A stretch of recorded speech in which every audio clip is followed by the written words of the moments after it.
ఈనాడు group సంస్థల chairman Cherukuri Ramoji Rao కన్నుమూశారు. గుండె సంబంధిత సమస్యలతో హైదరాబాద్లోని ఓ ఆస్పత్రిలో చికిత్స పొందుతూ ఆయన తుది శ్వాస విడిచారు. జూన్ 5న ఆయనకు శ్వాస తీసుకోవడంలో ఇబ్బందులు ఎదురవడంతో కుటుంబ సభ్యులు నానక్రామ్గూడలోని ప్రైవేట్ ఆస్పత్రికి తరలించారు. రామోజీరావును పరీక్షించిన అక్కడ వైద్యులు గుండె సంబంధిత సమస్య ఉన్నట్టు గుర్తించి స్టంట్ అమర్చారు. 2 రోజులుగా ఐసీయూలో ఉన్న ఆయన ఆరోగ్యం శుక్రవారం రాత్రి విషమించింది. శనివారం తెల్లవారుజామున 4:50 ఆయన స్వర్గస్థులయ్యారు. గత కొద్ది రోజులుగా రామోజీరావు వయసు సంబంధిత అనారోగ్యంతో బాధపడుతూ ఉన్నారు. ప్రస్తుతం ఆయన వయసు 88 ఏళ్లు. కృష్ణా జిల్లా పెదపారుపూడిలో 1936 నవంబర్ 18న ఓ సామాన్య వ్యవసాయ కుటుంబంలో రామోజీరావు జన్మించారు. తల్లి వెంకట సుబ్బమ్మ, తండ్రి వెంకట సుబ్బారావు. రామోజీరావు పూర్వీకులు పామర్రు మండలంలోని పెరిసేపల్లి గ్రామానికి చెందినవారు. ఆయన తాత రామయ్య కుటుంబంతో కలిసి పెరిసేపల్లి నుంచి పెదపారుపూడికి వలస వచ్చారు. తాత మరణించిన 13 రోజులకు రామోజీరావు జన్మించారు.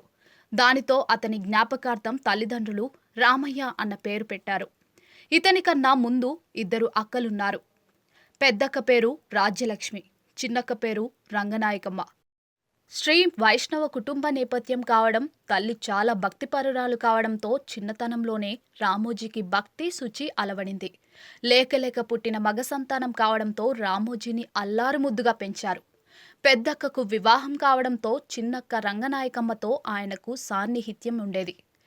ఇంట్లో తల్లికి ఇంటి పనుల్లో, వంటల్లో సహాయం చేసే అలవాటు ఉండేది. రామయ్య అన్న తన పేరు నచ్చక ప్రాథమిక పాఠశాలలో చేరేటప్పుడే సొంతంగా రామోజీరావు అన్న పేరును సృష్టించుకుని తానే పెట్టుకున్నారు. గుడివాడలో విద్యాభ్యాసం పూర్తి చేశారు. అనంతరం వ్యాపార రంగంలోకి ప్రవేశించి అంచెలంచెలుగా ఎదిగారు.